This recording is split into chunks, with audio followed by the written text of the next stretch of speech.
Senator from Massachusetts. Thank you, Mr. President. Mr. President, for 20 years, one of the biggest billboards in America was next to Fenway Park, facing the Massachusetts Turnpike. It had a giant number counter on it. And when I was running for the Senate in 2012, I would drive past that billboard sometimes 3 or 4 times a day. And each time I'd look up at the counter to see how it had changed since the last trip. Up 2, up 6, up 12. The billboard was from Stop Handgun Violence, and it showed the number of children killed by guns in the United States. When the tragedy happened at Sandy Hook Elementary School, my first thought was of the 20 little children who would be added to the count on that billboard. I thought about how we, the grown-ups, had failed to keep safe the thousands of children counted there.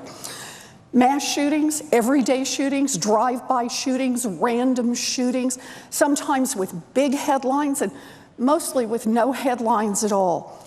The facts are simple. 88 Americans die every day from gun violence. 7 of those people are children or teens. That's 7 a day, every day. Young bodies piling up by the thousands year after year. What has happened to us? If 7 children were dying every day from some mysterious virus, our country would pull out all the stops to figure out what had gone wrong and to fix it. Well, gun violence is an epidemic that kills children, kills them in schools, on playgrounds, and in our neighborhoods. But day after day, month after month, tragedy after tragedy, the United States Congress has done nothing. Nothing. Republicans in the Senate have blocked even the smallest steps to protect our communities and keep our children safe. This must stop now. Today, Senate Democrats are calling on Republicans to join us in supporting 3 measures to reduce gun violence. First, in the gun show loophole, everyone gets a background check. Second, in straw purchases, the one who gets checked has to be the true owner. And third, close holes in the background check database and stop domestic abusers from purchasing guns, period. Look, let's be frank. These 3 steps won't be enough to stop all handgun violence in our communities. But these are meaningful steps in the right direction, steps that huge majorities of Americans support, steps that are calm and sensible. And these 3 steps are a test for every single member of Congress. These 3 steps put the question to everyone in Congress: who do you work for? Do you represent the people who have lost children or sisters or cousins to gun violence, who have stood at gravesides and sworn that we will make change? Do you represent the people who don't want their loved ones to be the next victims? Do you represent the people who want some sensible rules about gun safety? Or do you represent the NRA? It is time to make a choice right here in Congress. The American people or the NRA? Thank you, Mr. President. I yield. Deeply disturbing allegations today that U.S. troops in Afghanistan were instructed to essentially turn a blind eye to Afghan security forces raping children, even on military bases that were under U.S. control. This is powerful reporting this morning coming in from the New York Times, in part reporting that rampant sexual abuse of children has long been a problem in Afghanistan, particularly among armed commanders who dominate much of the rural landscape and can bully the population. The practice is called bashabazi, literally boy play, and American soldiers and Marines have been instructed not to intervene. The White House was actually asked about this at today's briefing. Here's the response. Justin, let me just say that the United States is deeply concerned about the safety and welfare of Afghan boys who may be exploited by members of the Afghan National Security and Defense Forces. This form of sexual exploitation violates Afghan law and Afghanistan's international obligations.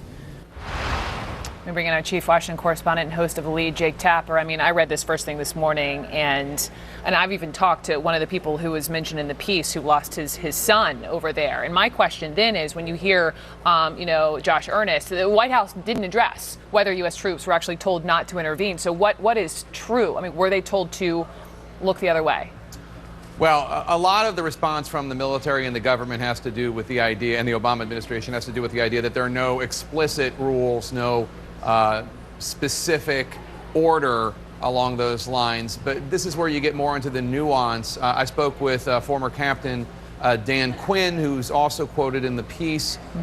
He said that he was relieved of his command after he got into a physical fight with one of these Afghan commanders who was sexually abusing a young boy, raping a young boy, and then he was punished. He's now out of the Army. And he says it was really a matter of you take this to your commanders and they say, I'm sorry you're going through this. It must be difficult to deal with, but that's a law enforcement matter for the Afghans. That's not for us to get involved in. So sorry you have to deal with it on the ground, but that's not our role there. Not necessarily that it's an order given by, the Secretary of Defense or the Joint Chiefs, but that's how it's being initiated. Now, I have to tell you, Brooke, I wrote that book about Afghanistan, and yep. I heard similar stories. In fact, I heard about a physician assistant with the Navy who was working on a provincial reconstruction team. That's one of these groups to help with nation building, essentially. And he had to deal with the medical ramifications of every Thursday night, powerful men in a village sexually abusing boys and weaker young men on Thursday nights when they would get drunk on fermented wine. And it was something he dealt with the medical ramifications of it. But then, as now, it was essentially considered to be an Afghan law enforcement matter. I mean, hearing that story, reading the piece this morning talking about boys being tied up to bedposts, as we mentioned in some cases on U.S. bases, do you think that anything will change based upon what you referenced, the VIN, the reporting today in the Times? Anything? Well, look, when President Obama took over the war in Afghanistan after becoming president, one of the things that they started doing was lowering expectations for how much the United States could change the culture in this enormous country. All right, so listen, I just want to say quick here that these gun grabbers in the Senate don't give a fuck about women and children. I thought, well, maybe they just care about American women and children because, they clearly don't care about women and children around the world. In fact, when Israel was dropping bombs on Gaza and murdering women and children by the hundreds, overwhelmingly murdering women and children, every one of these fucking cunts, every one of these Senate cocksuckers stood up and said, Israel has a right to defend itself. In the middle, while it's still going on, in the middle of the most recent Gaza war, they stood up and said, Israel has a right to defend itself. They took a vote. They voted on it, a resolution. Israel has, everybody in the Senate voted for it except for one person, I believe. Okay? Israel has the right to murder as many women and children as they see fit. And everybody in the Congress doesn't just approve. We send them billions of dollars so they can do it some more.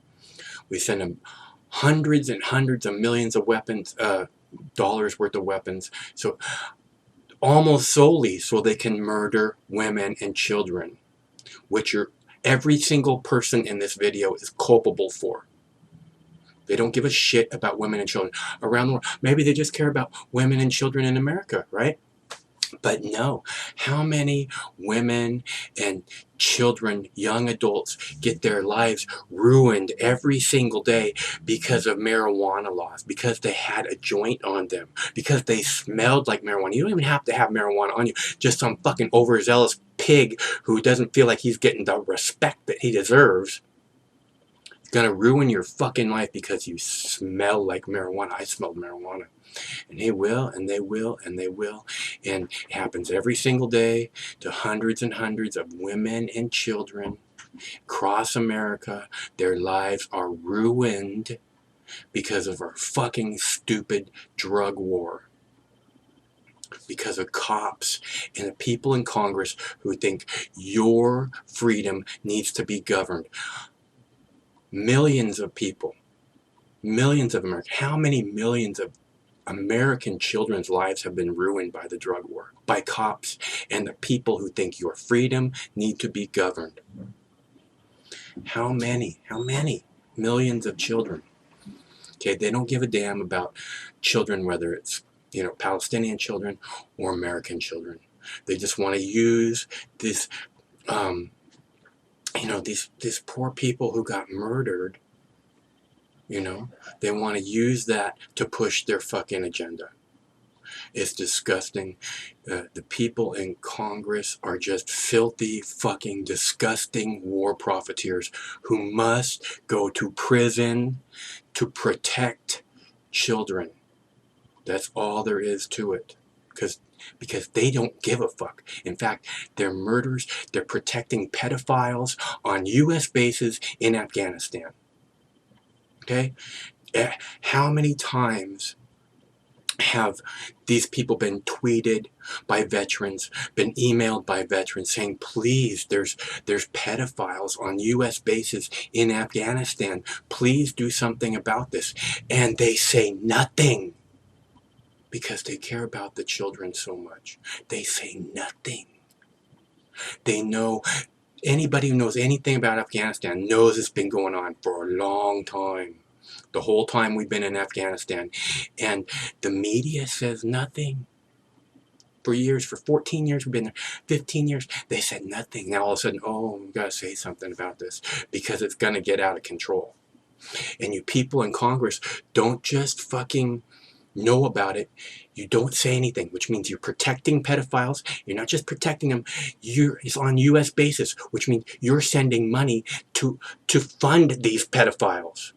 That's who these people who want to take your guns away, because that's what they say, oh, no one's coming to take your guns. You know why no one's coming to take your guns? Because you have guns. Do you think that if they believed that they could come and take your guns and no one would get hurt, that they wouldn't do it in a heartbeat? Do you think they wouldn't take your guns away if they thought they could? Just like your freedom of speech, which the only reason they haven't taken it away, free speech zones, the only reason they haven't taken it away is because you have guns. That's the truth. They're not coming to take your guns because you have guns. Otherwise they would, in a heartbeat, and you all know it. And this is the reason. It's not that Americans don't want common sense gun laws. It's not that they don't want that. It's that they don't trust you fucking pedophile protectors in the fucking Congress to protect their genuine rights of law-abiding citizens. We don't trust you at all. We watch what you do with the Patriot Act. We watch what you do with the NSA. We watch what you do. You're scum of the earth. You need to go to prison. Every single member of Congress. Every single one of you. Prison. Because you think, and they think that they're there to govern your freedom. This is what really disgusts me about all these people running for president. They're there to govern your freedom. Like you're a fucking child and freedom is dangerous.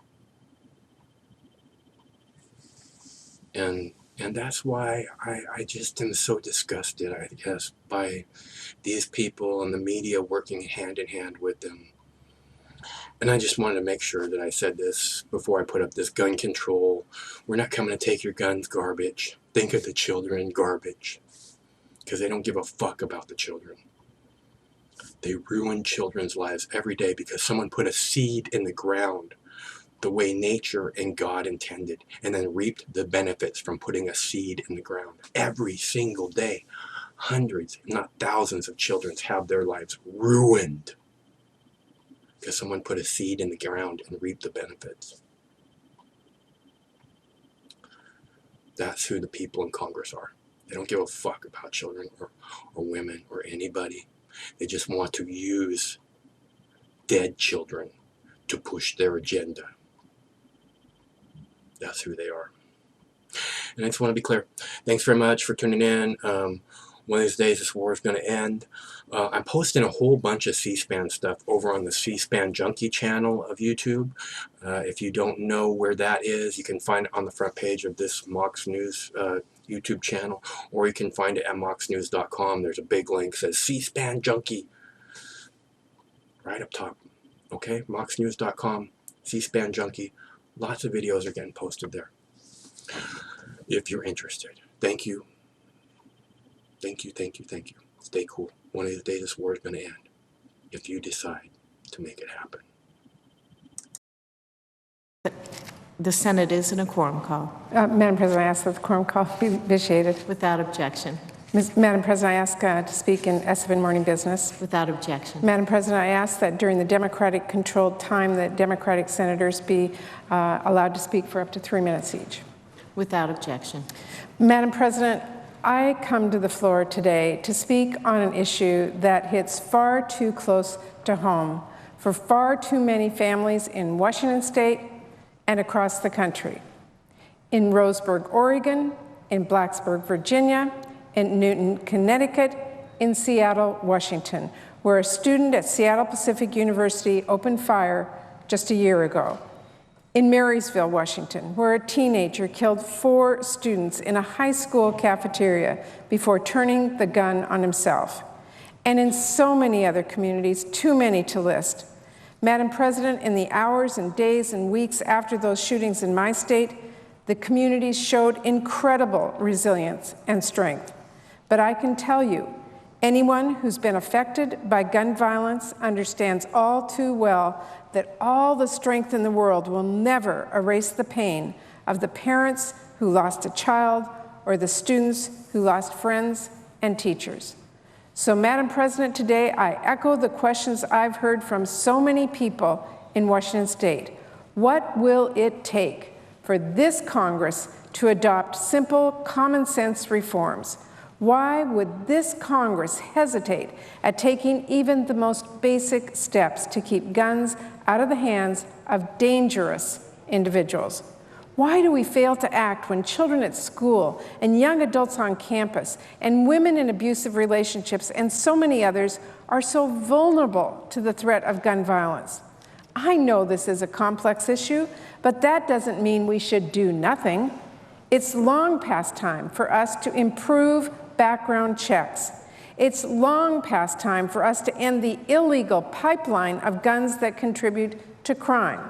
And Madam President, I think it's also important to note that too often those who commit terrible acts of violence needed help and intervention they did not get. To be clear, they represent a very small minority of the many people in our country who struggle with mental illness. But when so many lives are truly on the line, we need a comprehensive approach. And that should include strengthening our mental health care system so that it is available to anyone who needs it. Madam President, this issue isn't going to go away. I wish it would. I wish we never had to have this conversation again. I wish we never had to hear about the latest child killed, the latest school appended. I know we all wish that. Wishing will not make it happen. It is time for Congress to listen to the American people and act. Thank you, Madam President. I yield the floor. The senator from Massachusetts. Thank you, Madam President. Madam President, Congress has failed to protect the American people from the tragic gun violence that is plaguing our nation. The mass shooting in Roseburg, Oregon, was the 297th in the United States this year alone. That's more than one mass shooting per day so far this year in our country. In fact, every year, more than 30,000 Americans are killed by guns. Yet the Republicans have blocked any legislation to prevent future tragedies. It is past time for us to act. It is time for us to listen to the American people who overwhelmingly support common sense legislation on guns. 90% of Americans support background checks before someone can buy a gun. 90% of Americans support background checks before someone can buy a gun. 90% of Americans.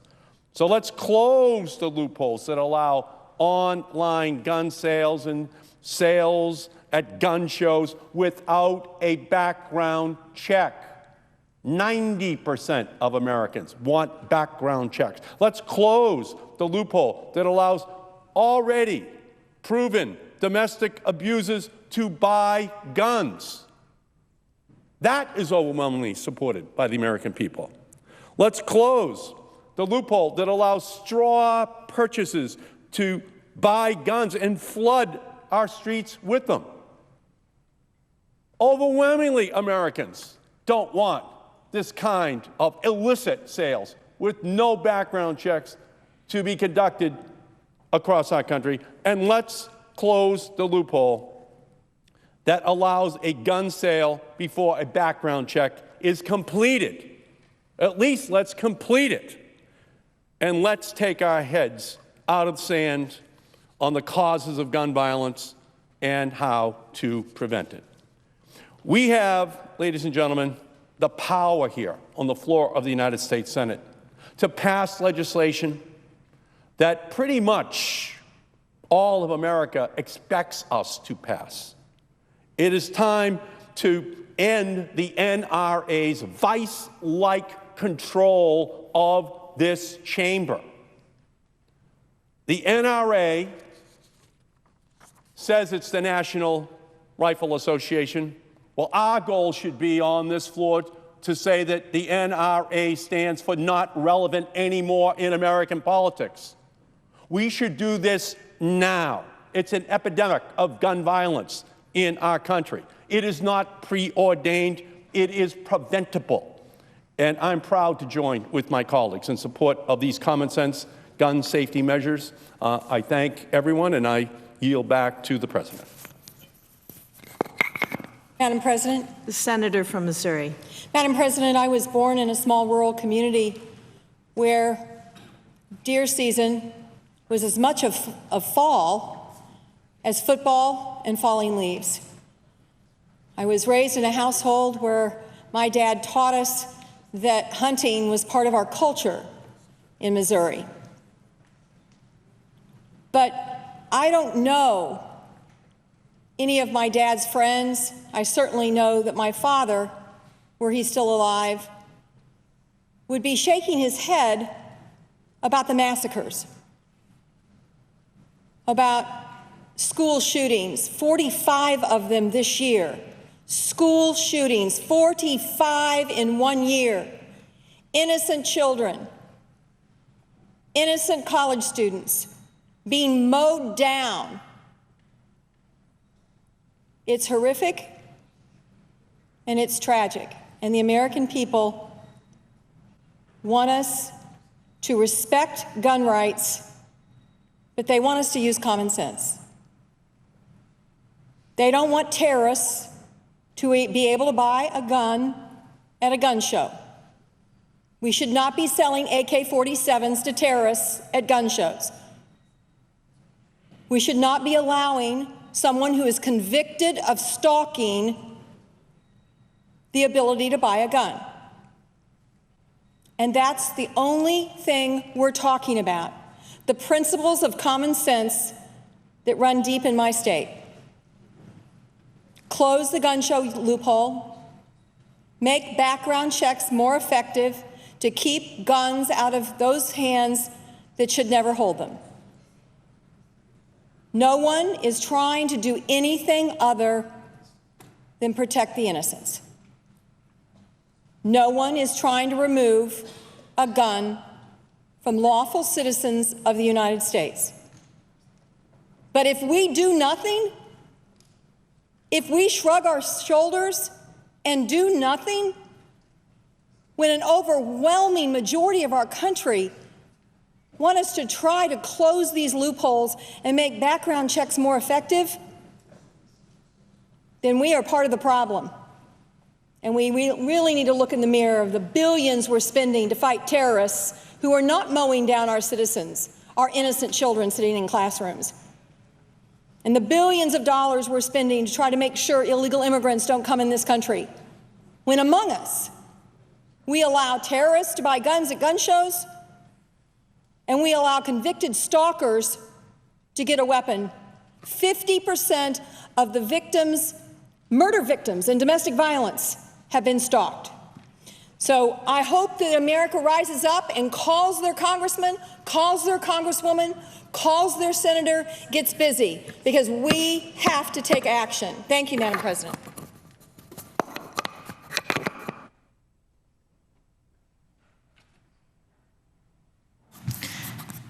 Madam President. The senator from Minnesota. Madam President, I rise today to join my colleagues in calling for common sense actions to keep guns out of the hands of dangerous people, people who should not have the guns, including domestic abusers, and to close loopholes in existing laws that are now being exploited by criminals who are prohibited by law from possessing guns. Like your state, Madam President, my state is a big hunting state. We are proud of that tradition. So whenever I look at any of these proposals, I think, would this somehow hurt my Uncle Dick in his deer stand? Would it do anything to take away the rights of those to hunt, the rights of legal gun owners?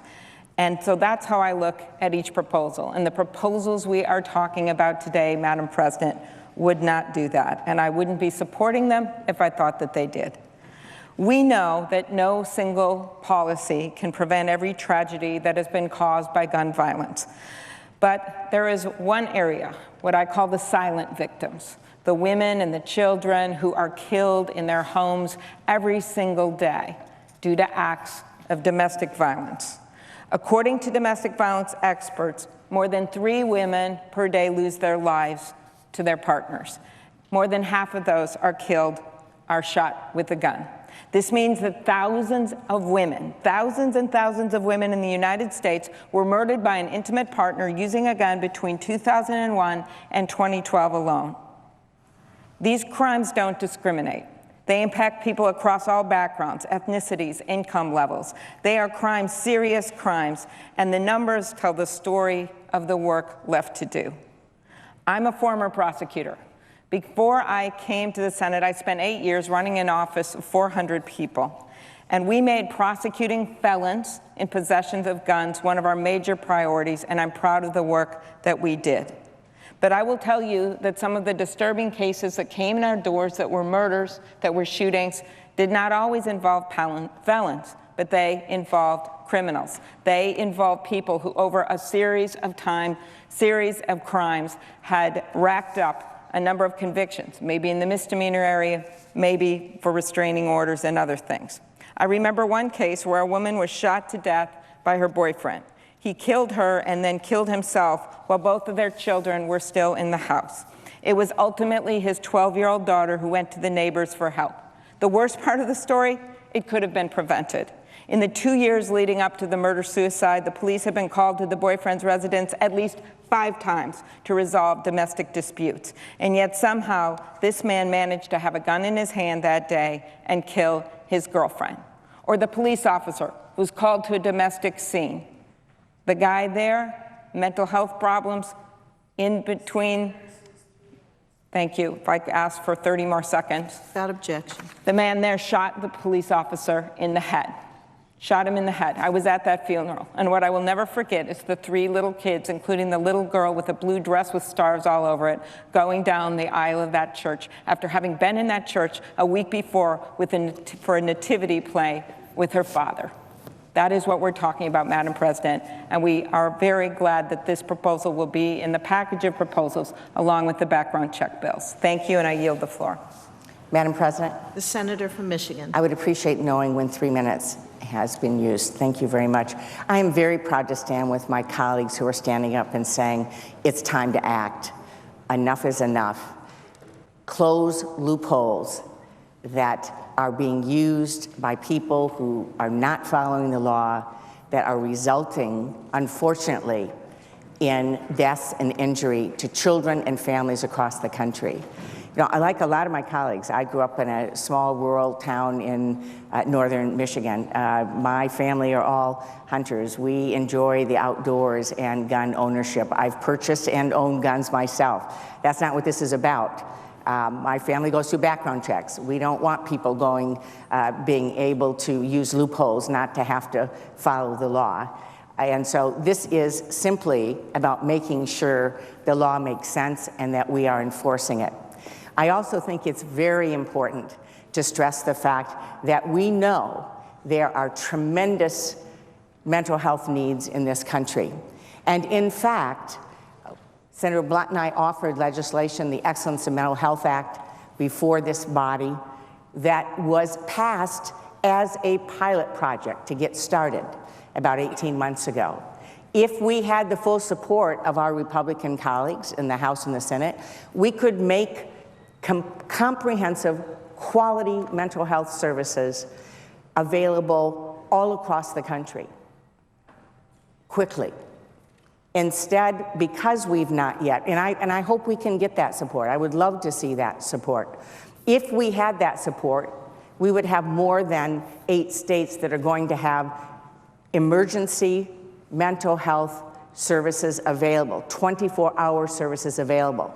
So families or law enforcement or individuals have a place to take someone, or someone can go in themselves and ask for help. 24-hour psychiatric services available on an emergency basis. That's what's in the Excellence in Mental Health Act. We've now begun the process of making sure it's available in 8 states. It needs to be available in 50 states.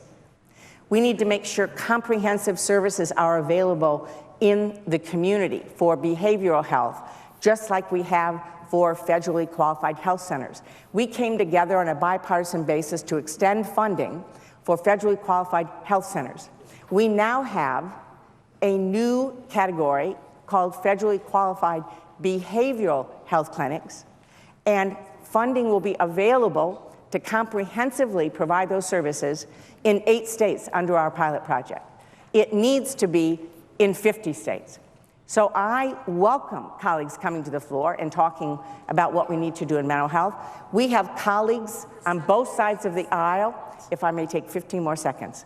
We have colleagues on both sides of the aisle who are working together on bipartisan proposals on a number of different issues. Let's get that done too. Let's fully fund comprehensive community mental health services. Let's work together on the other issues, and it's time to pass common sense gun safety laws. Thank you. Madam President. The senator from New York. Madam President, today Democrats, from the most moderate conservative members of our caucus to the most liberal, united around a series of principles. It's the principles that are overwhelmingly supported by the American people. Over 90% universal background checks. It's principles that are supported, according to Pew, a non-political poll, by 85% of gun owners. And it will save tens of thousands of lives without impinging on the right of any legitimate gun owner. The gun owners know it. That's why 85% of them support it. Gun owners don't want felons to get guns. Gun owners don't want people who've been convicted of stalking and abuse to get guns. We know that. And yet our colleagues on the other side of the aisle refuse to move on anything. Senator Cornyn, I know Senator Stabenow and Senator Murphy and others have done great work on mental health. Senator Cornyn came to the floor today and talked about mental health. First, we want to do things on mental health. We should. It's a huge problem.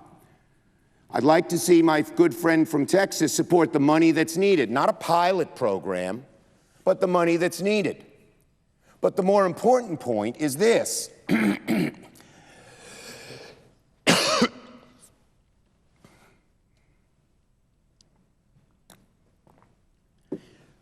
Doing things on mental health, which we should, is not a substitute for closing the gun show loophole. Some of our colleagues on the other side of the aisle are feeling the heat, but instead of taking the action they should, supporting closing the gun hole loophole, they say, let's focus on mental health, without giving any good reason why we shouldn't close the gun show loophole. So let's do both. Now, today, Madam President, we are calling on the American people to create a groundswell. President Obama was exactly correct. The gridlock on Congress on guns, which befuddles almost all American people in every state, purple, red, blue, is because the overwhelming support of the American people is not translated into action here. We are calling on the American people to raise their voices in the next few months. We are calling on the American people to write. We are calling on the American people to call. We are calling on the American people to tweet. We are calling on the American people to post on Facebook. We are calling on the American people to march and tell Washington, enough. Enough of these terrible shootings that we all grieve over, all of us grieve over. And, I ask unanimous consent for an additional minute. Without objection. And let us put the other side on notice. We will get a vote on this legislation. We will get a vote on this legislation. We will use all of the procedural means in our ability. Once the groundswell occurs and people on both sides of the aisle have to study the issue, they will have to vote on it. We will do it either towards the end of this term or early in the next term of this Congress. And we believe we have a chance to win. The American people have said enough. A small group in the House and Senate who are so unrepresentative of the views of their constituents will not hold things up any longer. That is my belief. I hope and pray it becomes reality. I yield the floor. Madam President. The senator from Connecticut. Thank you, Madam President. Democracy doesn't work like this. Democracy doesn't work such that 90% of the American public can support the pretty simple concept that you shouldn't get a gun if you're a criminal and have Congress ignore its will. Democracy just doesn't work like that. And so, as Senator Schumer said, this is really about making sure that the American public are engaged at the highest level, are making it absolutely clear that silence in the face of these mass murders, silence in the face of young men and women, predominantly young men, getting gunned down in the streets of our cities every day, isn't acceptable. And so we are hopeful that over the course of the next several weeks and months that Congress is going to hear loud and clear that our silence has effectively become an endorsement for these murders. I know that's hard to hear, but the reality is that when the nation's most esteemed deliberative body does absolutely nothing in the face of this slaughter, we don't even hold one single public hearing, then those whose minds are becoming unhinged start to think that those in charge have quietly endorsed it, because if they didn't, they'd be doing something about it. And so the outline that we have laid before our colleagues today is reasonable, common sense, exists side by side along with the protection of the Second Amendment, and we should adopt it as quickly as possible. But at the very least, we should get started on a conversation about how we can end our silence on this issue. I live every day with the memory of standing before the parents of Sandy Hook Elementary School on that morning in which 20 first graders were gunned down. I live every day with the thought of a young man disturbed in his mind, walking in with a military-style assault weapon, and in less than 5 minutes, killing every single little boy and girl that he shot. 20 little boys and girls shot in under 5 minutes, every single one of them dead, because of the power of that gun, because it was being loaded by cartridges of 30 bullets at a time. Something that no hunter needs in order to enjoy his sport or his pastime. I talked to my first grader this morning, as he was heading off to school. And I told him that I was coming to talk about keeping guns out of the hands of criminals. And he looked at me with this vision of puzzlement. Senators use 3 minutes. I asked for 1 additional minute. Without objection. He couldn't understand why it wasn't already the law of the land. A 7-year-old had enough common sense to know that criminals shouldn't be able to own guns. And as he went off to his first grade classroom, not unlike the first grade classroom that those little boys and girls walked into in December of 2012, I was reminded of the fact that if little boys and girls in a quiet town in Connecticut or young men and women in a quiet town in Oregon are not safe, then my son is not safe either. And so that's why in the face of political opposition, which is real, we are coming together to say that enough is enough. It's time for us to understand that without a change in the law, the reality on the ground for those that are being affected by this plague, this epidemic of gun violence, will not end either. I yield the floor.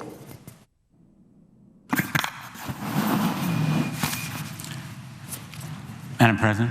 The senator from Connecticut. Thank you, Madam President. We're saying today not only enough is enough, but rise up, America.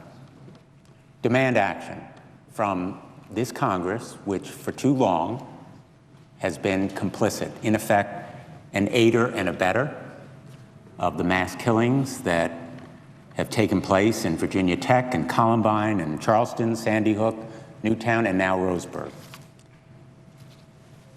If America rises up, Congress will hear and heed that message, just as it would in any public health crisis, and today we face a public health crisis as real and urgent as a contagion of flu or tuberculosis or, yes, Ebola.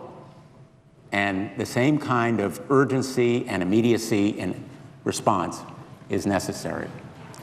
Common sense, sensible measures to fill gaps, close loopholes, expand existing law to keep guns out of the hands of dangerous people. One of those principles should be no background check, no gun, no check, no sale. Let us close the gap that permits countless criminals from buying guns because the background check isn't complete within the required 72 hours. One of the 15,729 ineligible purchasers over the last 5 years, people who were barred by law from buying guns, was Dylan Roof in Charleston. He used his gun to kill 9 people in a church in Charleston. He was ineligible to buy a gun, but the background check was not complete within 72 hours. We are igniting and activating the silent majority in America. More than 90% of American people want background checks on every gun buyer, along with other common sense measures like a ban on illegal trafficking and straw purchases, a mental health initiative and school safety. Let us give America its say. And this moment is one we should seize to say, rise up, America. Thank you, Madam President. I yield the floor. Madam President. The senator from California. Thank you, Madam President. I ask unanimous consent that Mark Mendenhall, a detailee to the Appropriations Committee, have floor privileges for the remainder of the debate on the Energy and Water Appropriations Bill. Without objection. Thank you, Madam President. Madam President, it wasn't long ago that towns like Columbine, Aurora, Blacksburg, Newtown, and now Roseburg were unknown outside their states. But today, these towns have witnessed the worst kind of tragedy: mass shootings, bodies torn to pieces, families shattered. The common element in each has been an unstable individual who had easy access to deadly weapons. I stood here 2.5 years ago to argue for restrictions on the manufacture, transfer, and importation of military-style assault weapons and high-capacity ammunition magazines. That vote failed. I stood here to argue for universal background checks. It makes sense that there be a process to ensure a firearm isn't purchased by someone who can't legally possess it, like a felon. Even that bill, supported by the overwhelming majority of the public, failed. So here we are again, Madam President, once again standing on the Senate floor, demanding action in the wake of another deadly shooting. As frustrated as I may be, I've not lost hope that the American people will rise up and force their elected representatives to take real action to help stop these senseless murders. I hope they pick up their phones and call every senator, every representative, every presidential candidate, and demand to know where they stand. President Obama noted this week that the United States is the only country that so frequently suffers these deadly attacks. Let me quote some figures. Last year, we had 33,636 people killed by guns. In 2011, there were 146 gun deaths in the United Kingdom, 698 in Canada. In 2012, Australia saw 226 gun deaths, and last year there were 6 in Japan. Our number is 33,636. We cannot let that continue. Gun laws work in other countries, and they can work here too. There are simple actions that Congress can take to make a difference.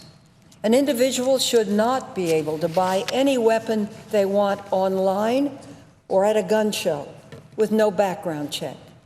An individual should not be able to purchase weapons, then immediately resell them without background checks to criminals. And an individual who has committed domestic violence should not be able to purchase firearms. Now, these are not drastic changes. In fact, all of these proposals are already law in some states. Madam President, Congress simply must take some action. The longer we delay, the more innocent people, including children, will be killed in our schools, our office parks, our movie theaters, and our streets. I'd like to conclude with a story written by blog writer Glennon Doyle Melton. She offers up a powerful tale, and I'd like to read a portion of it to conclude today. And I quote, "2 weeks ago, my 2nd and 4th grade daughters came home from school and told me that they had a code red drill.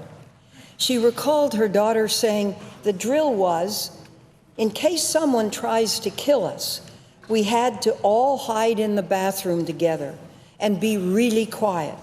It was really scary, but the teacher said there was a real man with a gun trying to find us. She'd cover us up and protect us from him." Tommy started crying. I tried to be brave. Glennon continues, "My 3-year-old nephew had the same drill in his preschool in Virginia. 3-year-old American babies and teachers hiding in bathrooms, holding hands, preparing for death. We are saying to teachers, arm yourselves and fight men with assault weapons because we are too cowardly to fight the gun lobby. We are saying to a terrified generation of American children, we will not do what it takes to protect you. We will not even try. So just be very quiet, hide, and wait. Hold your breath. Shh." Madam President, this is chilling. To hear what our children and grandchildren must endure, even in their earliest years. I would say to all of us, we must have the courage to stand up and do what it takes to provide some common sense protection for our constituents and for our country. Madam President, I thank you. I yield the floor. I'm the leading state sponsor of terrorism